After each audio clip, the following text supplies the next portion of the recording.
রমজানের শেষ 10 দিন মসজিদে ইতিকাফ করা গুরুত্বপূর্ণ একটা পয়েন্ট। মসজিদে ইতিকাফ করা, খুব মনোযোগ দিয়ে শুনি।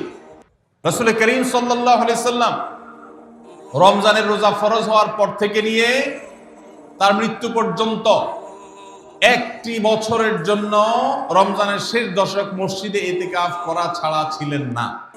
একবার তিনি মসজিদে ইতিকাফে বসেছেন, কিন্তু ইমার্জেন্সি একটা কাজে মসজিদ থেকে তাকে বের হতে হয়েছে।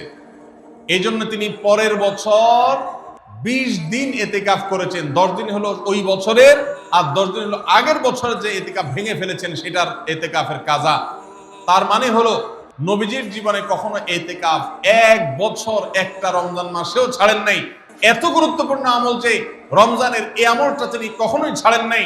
দুর্ভাগ্য আমাদের, এখানেও হয়তো বেশিরভাগ মুসলমান আমরা জীবনে একবারের জন্য রমজানের শেষ 10 দিন ইতিকাফ করি নাই। যে আমল নবীজি জীবনে কখনো ছাড়েন নাই সেটা আপনি জীবনে একবারও করেন নাই।